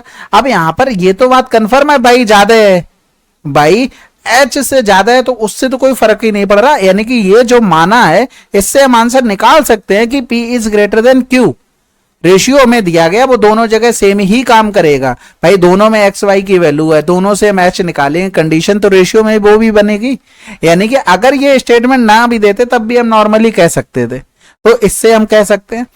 करा समांतर चतुर्भुज की दो आसन्न भुजाओं के बीच का कोण 60 डिग्री है। अगर हम यहाँ पर देखें दो आसन्न भुजाएं, इनके बीच का कोण दे दिया 60 डिग्री, ये एक्स और वाई है। अगर हम इसका एरिया लिखना चाहें तो एक्स इंटू में वाई, ये क्या हो जाएगा साइन 60 डिग्री हो जाएगा। तो यहां पर नॉर्मली एक चीज देखो, हमें साइन थीटा दे दिया गया, अगर हम यहां पर हाइट डालते, जैसे हाइट ऊपर पड़ी हुई है ना, तो साइन थीटा बराबर क्या हो जाता, परपेंडिकुलर अपॉन में हाइपोटेनस, यहां पर y लिखो जैसे ऊपर लिखा था, ये y और ये x, ठीक है, तो यहां पर हो जाता x इंटू में y और ये हो जाता परपेंडिकुलर अपॉन में y। अब यहां पर देखो, यहां पर भी एक्स एच बन गया, यहां पर भी एक्स एच था, इसका मतलब है वो नेचुरली प्रूव हो चुका था। आप चाहे कुछ भी चेंज करो, स्टेटमेंट दो या ना दो, हम तब भी प्रूव कर सकते थे, ठीक है। तो इसका जो हमारा आंसर हो जाएगा, question can be answered bye either statement, यानी किसी भी स्टेटमेंट से हम आंसर दे सकते थे। अगला सवाल कह रहा है एक वृत्त चतुर्भुज ABCD की सभी चार भुजाओं AB BC और CD और DA को स्पर्श करता है, तो चतुर्भुज का परिमाप क्या होगा। यहां पर देखो ये इस तरीके से टच कर रहा है भाई, टचिंग, ये रहा टच, ABCD। आपने इसमें रिजल्ट तो पढ़ा ही होगा ना, क्या पढ़ा है रिजल्ट कि AB प्लस का DC इक्वल हो जाएगा AD प्लस का BC, और ये दोनों बराबर में हमको 10-10 दिए रहते, यानी कि दोनों स्टेटमेंट से हम निकाल सकते थे। अब मान लो ये अगर 10 दिया रहता, इन दोनों का सम 10 है तो इन दोनों का भी 10 होता साइडों का, तो 20 आ जाता, यानी कि परिमाप हमारे पास 20 आ जाएगा, और दोनों कंडीशन से हम इसको सॉल्व कर सकते थे। अगला सवाल कह रहा था what is the ratio of the length of diagonal of rhombus, one diagonal of the rhombus is equal to the its side. सबसे पहले देखो रोम्बस और स्क्वायर दो ही ऐसे हमारे क्वाड्रिलेटरल हैं जिसके डायगोनल हमेशा और हमेशा 90 डिग्री पर काटते हैं, और ये साइड इसमें बराबर होगी, ये साइड इसके बराबर होगी, ठीक है। आगे वो क्या कहना चाह रहा था कि विकर्णों की लंबाइयों का अनुपात क्या है, यानी कि हमें D1 रेशियो D2 बताना है। समचतुर्भुज का एक विकर्ण उसकी भुजा के बराबर है, यानी कि समचतुर्भुज का एक विकर्ण उसकी भुजा के बराबर है, यानी कि ये हमसे बोल दिया, यानी कि इसका मतलब ये 60 हो गया, ये 60 हो गया, ये 60 हो गया। तो एक चीज बताओ, ये अगर इसकी हाइट लिखोगे तो ये √3/2a नहीं हो जाएगा? बिल्कुल हो जाएगा। और इसके अलावा ये वाला हमारे पास अगर दोगुना कर दें तो आ जाएगा, लेकिन एक और डायगोनल हमें दो निकालने ना। अगर इसका हम निकालना चाहें तो यहाँ पर देखो ये 90 डिग्री है, और ये वाला हमने √3/2a प्रूफ कर लिया। और यहाँ पर अगर देखोगे ये 60 90, तो ये कितना होगा? 30 होगा। आपने एक ट्रिपलेट भी पढ़ा होगा, क्या पढ़ा होगा कि ये 30 है, ये 60 है, ये 90 है, तो ये √3 हो, ये 1 हो, तो ये 2 होता है।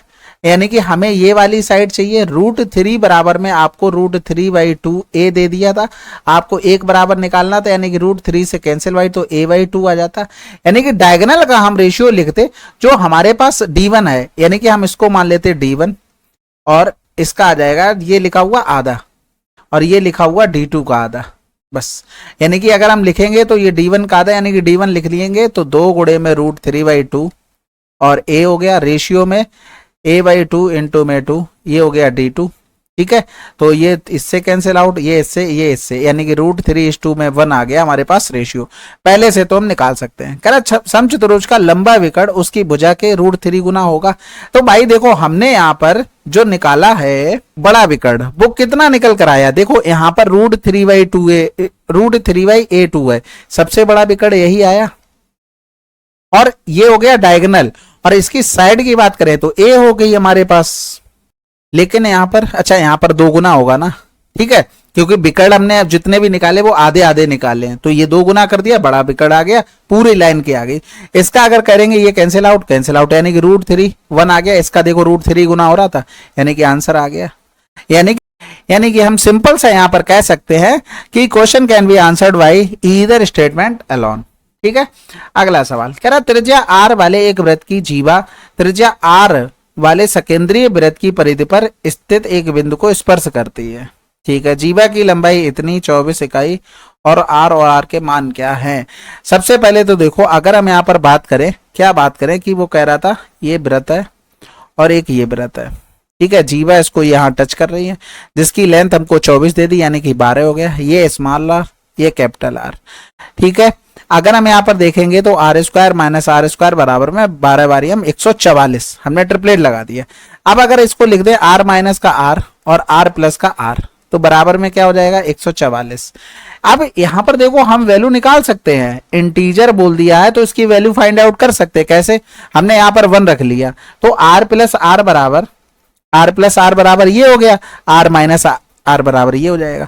हम अगर 2 लिख लेंगे इसको तो 2 7 14, 2 दूनी 4 हो गया, यानी कि r प्लस r बराबर ये हो जाएगा, और r माइनस r बराबर ये हो गया। जब हमारी स्मॉल r और कैपिटल R इंटीजर है तब, तो दोनों कंडीशन से हम ये फाइंड आउट कर सकते हैं। ठीक है, दोनों कंडीशन को एक साथ में, तो यहां पर क्या होगा, बोथ स्टेटमेंट हमें साथ में यूज करने पड़ेंगे तभी, क्योंकि उसने जब वो कंडीशन है ना इंटीजर वाली, एक भी इंटीजर नहीं होगा, कोई बोल देता तब फिर दिक्कत हो जाती। इसलिए ये है यहाँ पर, अब 2 रखा 3 रखा, जहां तक पॉसिबल आराम से निकालते रहो। ठीक है, कह रहा था PQRS क्रमशः चतुर्भुज ABCD की भुजाओं AB BC CD DA के मध्य बिंदु हैं।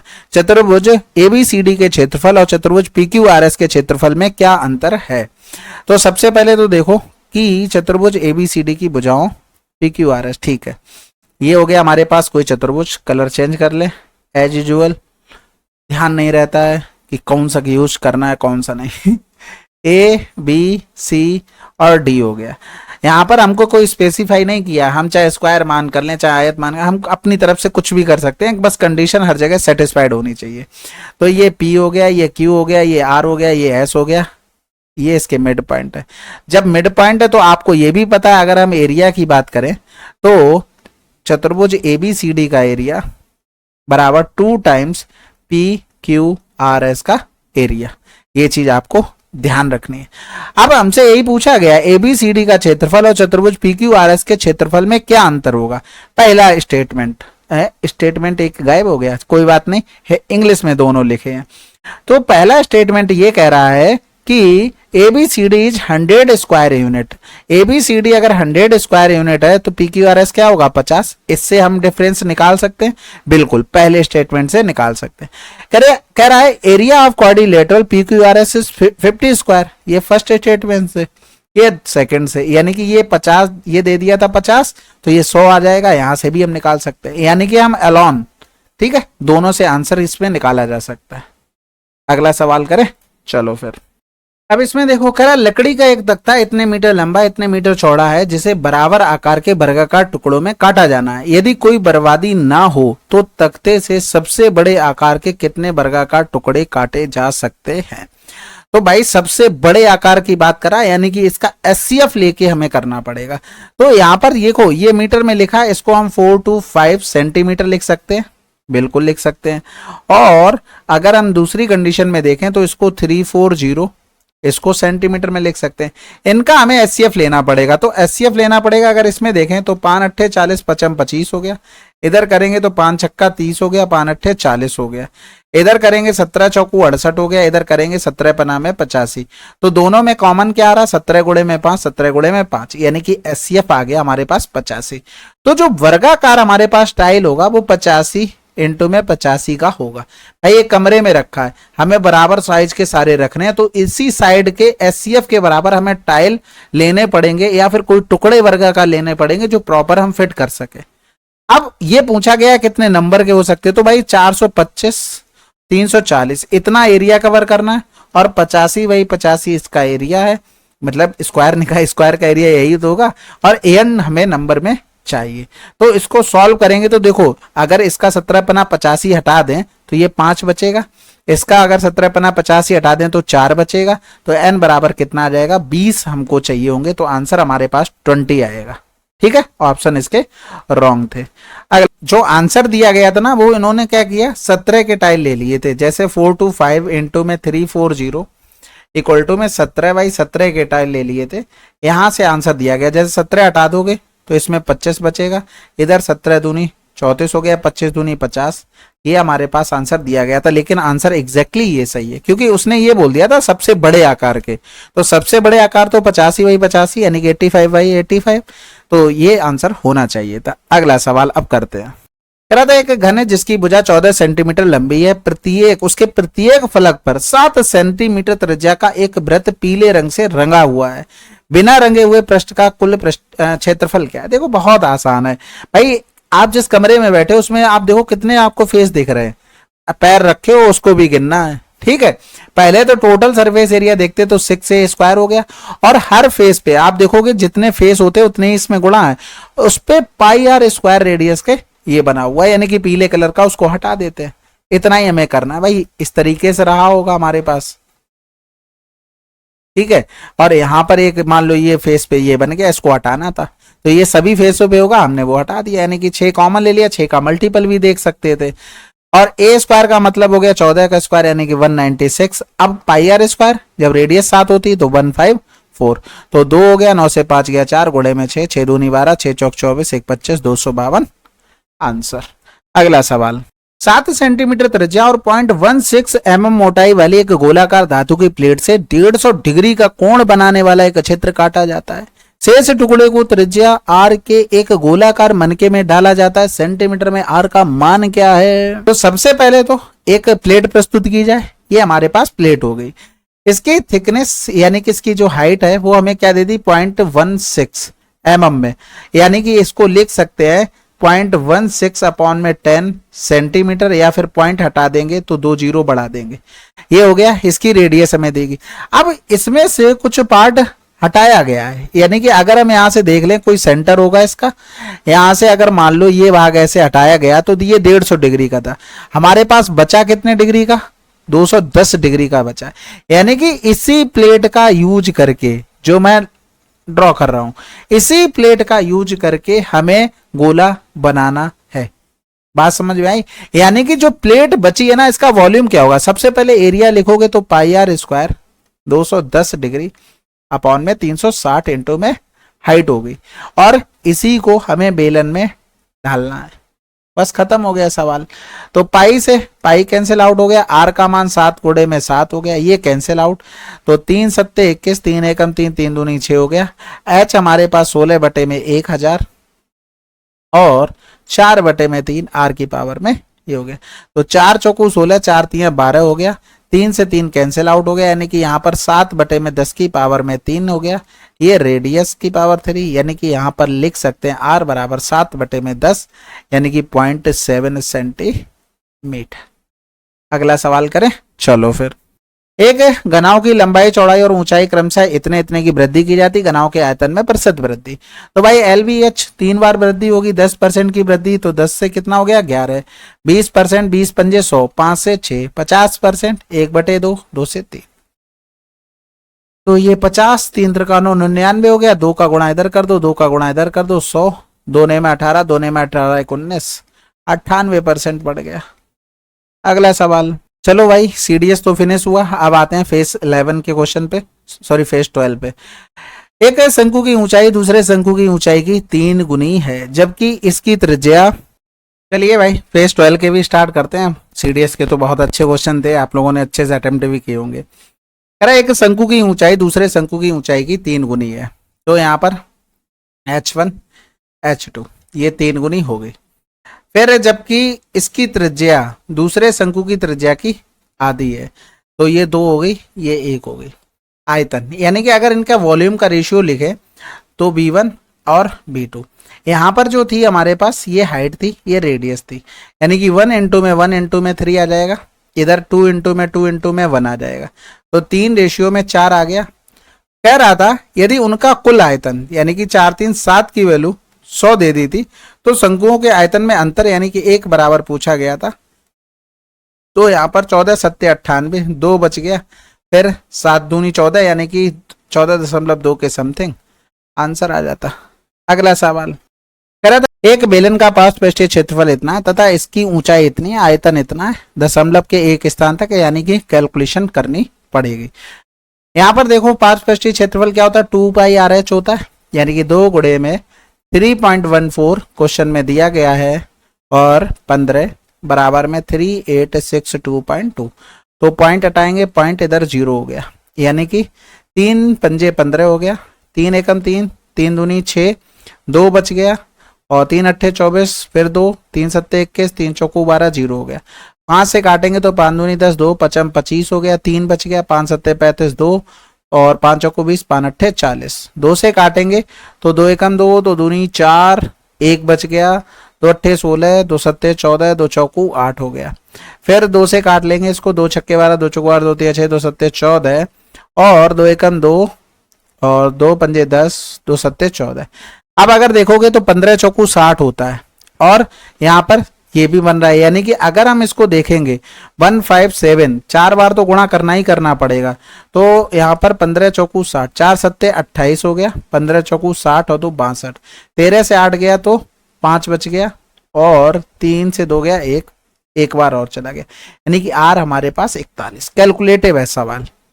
अब आयतन πr²h, यानी कि πr²h, पाई का मतलब 3.14, आर स्क्वायर का मतलब 41 गुणे में 41, और ये हो गया 15। आपको पता है 41 का स्क्वायर याद है तब तो ठीक है, नहीं याद है निकालना भी बहुत आसान है। 41 50 से कितना कम है, 9 कम है, 9 का स्क्वायर 81 लिख दो। जितना 41 50 से कम है उतना ही 25 से कम कर दो, यानी कि 16, तो ये 16 81 डायरेक्ट आ जाएगा। आपको याद है, बहुत बढ़िया बात है, नहीं याद है तो आप इसी तरीके से कर सकते हो। 3.14, तो 15 का गुणा, 15 कम 15 हो गया, 15 अट्ठे 120, 121, 15 छक्का 90, 102 हो गया, 15 कम 15 10 25, 3.14। अगर करते तो 25 या 75 तक ही पहुंचते, यानी कि ये 2 ऑप्शन पॉसिबल नहीं है। अब इन दोनों में से कोई भी हो सकता है, थोड़ा हमें कैलकुलेशन करनी पड़ेगी। अब देखो जब इस तरीके की कंडीशन बन जाए तो हमें यहाँ पर 22 बटे में 7 करके भी कर सकते, क्योंकि हमें यहाँ पर टेबल आसानी से याद है 22 का, तो 22 पंजे 110, हासिल लगा 11 हो गया, बाकी नॉर्मल 3 का मल्टीप्लाई भी डायरेक्ट हो जाता है। ये कैलकुलेशन आसान करने के तरीके हैं। तो 22 एकम 22 और 11 33, कैरी 3 हो गया, 22 दूनी 44, 47 हो गया, और 22 पंजे 110 और 4 114 हो गया, फिर से 11 कैरी, 22 दूनी 44 और 55 हो गया, बटे में 7 हो गया। तो इधर करेंगे 7 अट्ठे 56 ज्यादा हो जाएगा, यानी कि 7 बार चला गया, 49, 6 बच गया, 7 नेम 63 हो गया। तो 79 जैसे ही मिला हमने आंसर लगा दिया। भाई 3.14 आता कहाँ से है, इधर देखो सातियां 21 हो गया, एक बचा हमारे पास, सातियां 21 एक बचा, पॉइंट लगाया 0, फिर 7 एकम 7 हो गया, फिर 7 चौक 28, यही से बनता है। अब यहाँ पर तो एग्जैक्ट वैल्यू दी गई थी, तो वो इसी के बिहाफ पे दी गई थी, इसलिए वहां करना पड़ा। यहाँ तो हम अपनी तरफ से मॉड्यूल कर सकते थे, तो आंसर लगा देंगे। अगला सवाल करते हैं भाई। किसी गोले की त्रिज्या में 2 सेंटीमीटर की वृद्धि की जाए तो इसका पृष्ठीय क्षेत्रफल इतने सेंटीमीटर स्क्वायर बढ़ जाता है। वृद्धि से पहले गोले की त्रिज्या क्या थी? गोले का पृष्ठीय क्षेत्रफल 4 पाई आर स्क्वायर होता है। अब आप देखो रेडियस में ही तो वृद्धि हुई है, यानी कि 4 पाई हमने कॉमन ले लिया, तो ये r प्लस 2 का होल स्क्वायर और माइनस में आर स्क्वायर बराबर में कितना दिया गया 704, यानी कि 4 गुणे में 22 बटे में 7, इधर a plus B a minus B minus R plus का 2 प्लस में आर और बराबर में 704। तो ये 6 बार हो गया, इधर करेंगे तो 6 4 हो गया, 2 बार होगा ना, 11 दूनी 22 हुआ था, 1 सेकेंड, और 8 बार चला गया। फिर इधर करेंगे तो 8 सत्ते 56, पहले तो r से r कर लो 2 और 2r प्लस का 2 इक्वल टू में 8 सत्ते 56 हो गया। तो इधर करेंगे तो 28 हो गया, 28 से 2 चला गया तो 26 हो गया, r बराबर 13। अगला सवाल, एक गोले और एक घन का पृष्ठीय क्षेत्रफल बराबर है, गोले के आयतन का घन के आयतन से अनुपात क्या होगा? एक गोले और घन का पृष्ठीय क्षेत्रफल, गोले का देखते हैं तो 4 पाई आर स्क्वायर होता है, घन का पृष्ठीय क्षेत्रफल 6 ए स्क्वायर होता है। यानी कि अगर हम देखें तो हमें आयतन चाहिए, तो आर स्क्वायर अपॉन में ए स्क्वायर बराबर में 6 बटे में 4 पाई आ गया, यानी कि 2 तिया 6 2 दूनी 4 हो गया, यानी कि आर अपॉन में ए की वैल्यू आ गई √3 अपॉन में √2 इनटू में हमारे पास पाई। एक पाई को सही से लिख दे, यहाँ पर ये क्या था, पाई था, पाई। अगर हम देखो वॉल्यूम की बात करें तो ये 4 बटे में 3 पाई आर क्यूब मतलब √3 का होल क्यूब हो जाएगा। और अगर हम घन के आयतन की बात करें तो √2 इनटू में पाई, ये दोनों रूट ही में होंगे ना। हाँ, अगर हम यहाँ पर देखें तो ये होल क्यूब, अगर हम इसको ओपन करते हैं तो 4 बटे में 3 पाई 3√3 और इधर लिखेंगे तो 2√2 और पाई रूट पाई। भाई समझ गए ना, जैसे रूट पाई लिखा है इसका क्यूब करना है, तो यहाँ पर रूट पाई इनटू में रूट पाई, जैसे √2 का लिखा वैसे ही। तो ये तो पाई में चेंज, ये रूट पाई में चेंज, ये आता होगा सबको, ऐसा तो नहीं हो सकता कि ना आता हो ये भी। यहाँ पर हमें देखेंगे तो ये पाई से पाई ये कैंसिल आउट, 3 से 3 ये कैंसिल आउट हो गया, 2 दूनी 4 हो गया यहाँ पर, और ये बन गया 2√3 रेशियो में √2 और रूट पाई बन गया जाकर। अब इसमें कहीं भी आपको पाई के साथ कुछ तो दिख नहीं रहा है, तो इसका मतलब हमें √2 से दोनों तरफ भाग करना पड़ेगा। तो ये √2 तो ऊपर चला जाएगा, √2 इंटू में √3 और रेशियो में ये आ जाएगा रूट पाई, यानी कि ये √6 रेशियो में रूट पाई, ये हमारे पास आंसर आ जाएगा। अगला सवाल करें, चलो फिर। एक घन का पृष्ठीय क्षेत्रफल इतना है, इसकी भुजा 5 इकाई बढ़ा दी जाए तो इसके आयतन लगभग बढ़ जाएगा। तो देखो 6a स्क्वायर बराबर में 5400, यानी कि 6 ने में 54, तो a बराबर रूट लेंगे 30 आ जाएगा। यहाँ पर 30 साइड थी, बाद में 35 कर दी, यानी कि रेशियो बनाएंगे तो 5 छक्के 30 5 सत्ते 35, यानी कि अगर हम वॉल्यूम की बात करेंगे तो क्यूब हो जाएगा 216 हो जाएगा और 343 हो गया। तो आप देखोगे आयतन लगभग कितना बढ़ गया है, तो 13 से 6 गया तो 7 हो गया, 3 से 1 गया तो 2 हो गया और 3 से 2 गया तो 1, इतना बढ़ गया किससे, 216 से गुणे में कर देंगे 100 हो गया। यानी कि इसको नॉर्मल अगर लिख ले 12700 अपॉन में 216, तो 4 से काटेंगे 4 पंजे 20 4 चौक 16 और फिर 4 तिये 12 4 एकम 4 3 बच गया, 4 सत्ते 28 4 पंजे 20 हो गया। फिर 7 3 10 11 11 5 16 कटेगा तो है नहीं, तो 54 से हम डायरेक्ट ऑप्शन का सहारा लेके भाग करते हैं। तो सबसे पहले तो 5 से ही जाएगा, तो 5 चौकू 20 हो गया और 5 25 तो 27, 7, 11 से 7 गया तो 4, उतार लिया 5 का। अब ऑप्शन में देखो ये तो होगा नहीं क्योंकि अभी तो भाग जा सकता है, और ये वाला भी नहीं होगा। अब दोनों में से एक होगा। यहाँ पर देखो हम 8 पन्ना 40 तक भी कर सकते हैं, यानी कि 8 पन्ना 40 अगर कर रहे हैं तो 8 चौक 32, हासिल लगा 3, 8 पन्ना 40 और 3 43, यहाँ तक भाग चला गया, यानी कि 58 पॉइंट समथिंग आया होगा। राउंड ऑफ करके क्या आंसर हो जाएगा? 59%। अगला सवाल कह रहा था एक आयताकार मैदान जिसकी लंबाई और चौड़ाई इतनी है का अर्ध परिमाप और क्षेत्रफल क्रमशः इतना इतना है, तो इसका मान हमें बताना है। सबसे पहले देखो यहाँ पर अर्ध परिमाप यानी कि 2x + y अपॉन में 2, ये दिया गया था 12, और क्षेत्रफल x इंटू में y बराबर में 28, ये कैंसिल आउट, यानी कि x प्लस में y बराबर में हमें 12, x y बराबर में 28 दे दिया था। अब इसमें देखो एक आपको अलजेब्रा का फार्मूला बताते हैं, उसको याद रखना। नॉर्मली भी हम लोग कर सकते हैं, इसके स्क्वायर करते चले जाओ, फिर हम x की पावर 4 y की पावर 4 पे पहुंच जाएंगे, वहां से हम निकाल कर फिर x स्क्वायर y स्क्वायर का मान तो 28 का स्क्वायर हो ही जाएगा, तो वहां से हो जाएगा। लेकिन इसका एक फार्मूला याद रखना, x स्क्वायर प्लस में xy प्लस में y square bracket close, x square minus में xy प्लस में y स्क्वायर, ये याद रखना, ठीक है। अब इसमें देखो हम नॉर्मली वैल्यू भी निकाल सकते हैं, जैसे अगर इसका होल स्क्वायर हम करते हैं तो x स्क्वायर प्लस में y स्क्वायर प्लस में 2xy प्लस में 2xy बराबर में कितना आ गया? 144। अब जब हम x स्क्वायर प्लस का y स्क्वायर लिखेंगे तो 144 माइनस का 56 हो जाएगा। 14 से 6 गया तो 8 हो गया, 14 से 6 गया तो 8 हो गया, 13 से 5 गया तो 8 हो गया, ठीक है। तो यहां पर अगर हम लिखना चाहें एक्स स्क्वायर यानी कि 88 प्लस का 28, और इधर हो जाएगा 88 माइनस का 28, तो 0, 8 से 2 गया 6, 8 8 16 की 6, हासिल लगा 1, 7 हो 9 हो गया, 9 2 11, यानी कि 0 36, 11 छक्का 66 और 3 69 हो गया, यानी कि 6960, कहीं लिखा है 6960। तो ये फार्मूला एक अलजेब्रा का है, आप याद रखना, थोड़ा चीजें आसान हो जाएंगी। अगला सवाल कह रहा था त्रिभुज एबीसी की माध्यिका एडी को बढ़ाया गया है तथा उस पर लंब CF डाला गया है, BE AD पर लंब है। यदि BC बराबर 34 है तथा DF बराबर 8 है तो BE की लंबाई सेंटीमीटर में क्या है? तो यहां पर देखो A B C, ये हो गया A, ये हो गया B, ये हो गया C। AD इस पर बोल दिया था, ये माध्यिका है। माध्यिका का मतलब होता है ये भुजाओं को बराबर भागों में बांट रहा है। यहां पर अगर देखें AD को बढ़ाया गया है, यानी कि AD को आगे बढ़ाया गया है, तो वो ये कह रहा था कि CF डाला जाता है यानी कि परपेंडिकुलर हो जाता है, तो यहां से इसको मिलाएंगे तो ये 90 डिग्री का ये बनाएगा। BE AD पर परपेंडिकुलर है तो BE यहां पर कहीं पर रहा होगा, BE AD पर परपेंडिकुलर है, 90 डिग्री है।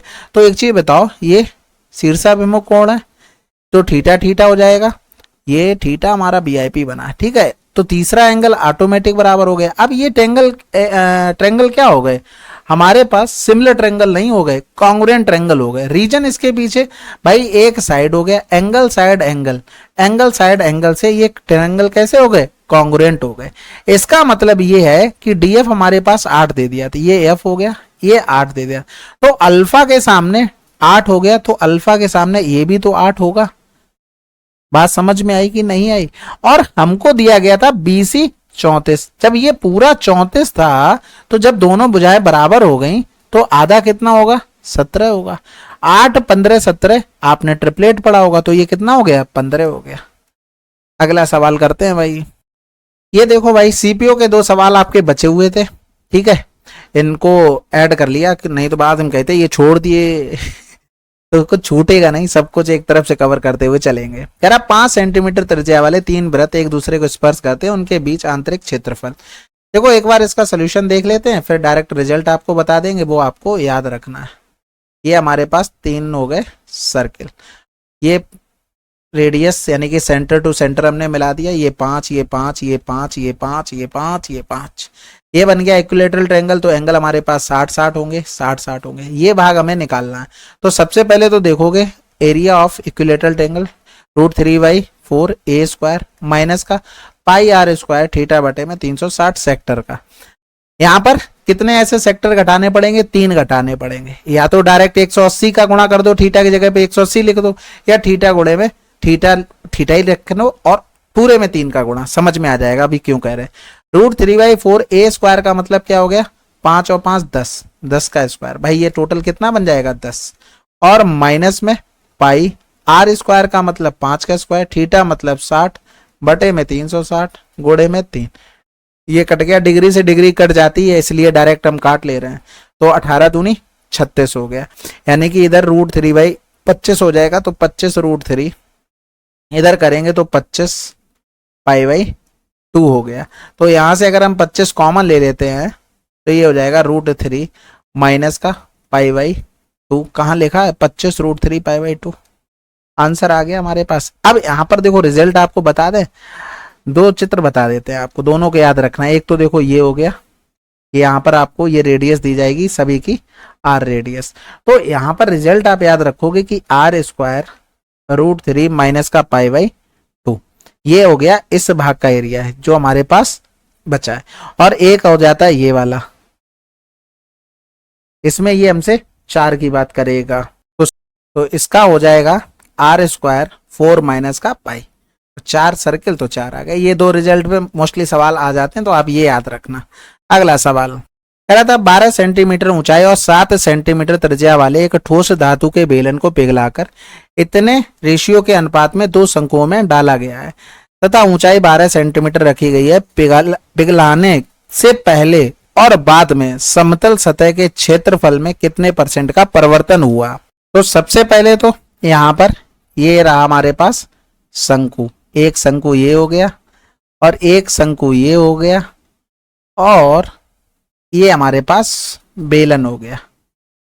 तो यहां पर अगर हम देखें तो ये 2:1 में थे वॉल्यूम, ये 3 हो गया हमारे पास।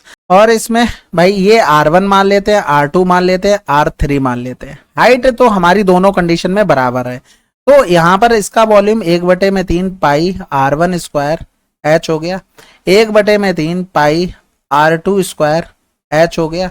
इसका लिखेंगे तो ये 1 पाई R² हो जाएगा, पाई R3² H हो जाएगा। इनका जब हम रेशियो बनाएंगे, ये रेशियो बनाएंगे तो इसके बराबर, जगह थोड़ी कम पड़ गई भाई, छोटा कर लें चित्र, 1 सेकंड रुको। हाँ अब सही है ना। तो कितना रेशियो हो जाएगा, इनका हो जाएगा 2:1:3, ये रेशियो हो जाएगा।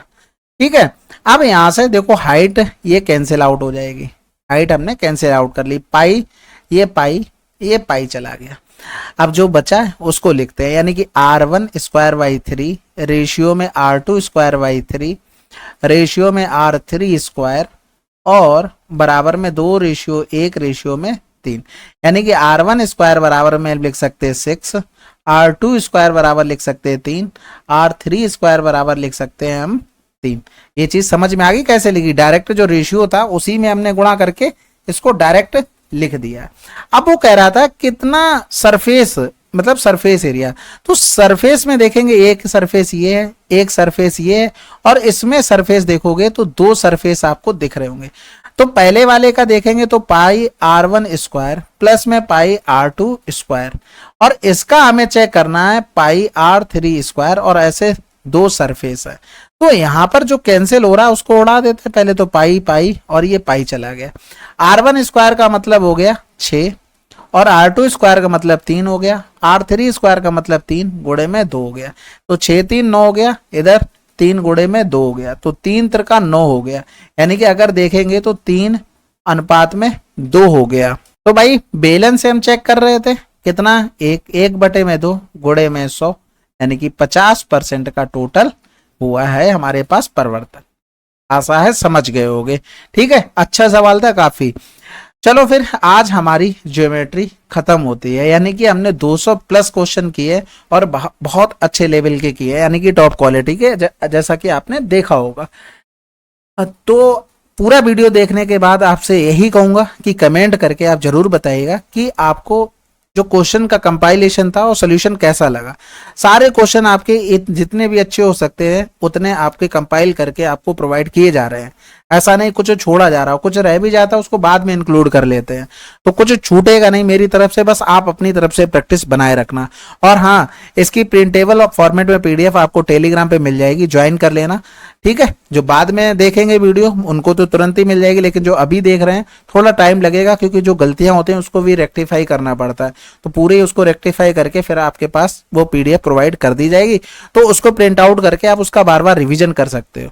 अब ऐसा नहीं ये यहीं प्री तक काम आएगा, ये अगर निकालते तो ये मेंस में भी खूब काम में आएगा, तो इसलिए इसको भी अच्छे से करते रहना। बाकी वीडियो कंप्लीट करते हो तो डन तो जरूर लिख दिया करो, जिससे मोटिवेशन मिलता रहता है कि इतने लोग कंटिन्यू देख रहे हैं। कोई सजेशन हो कमेंट बॉक्स में जरूर लिखिएगा। मिलते हैं अगले वीडियो में, तब तक के लिए जय हिंद जय भारत।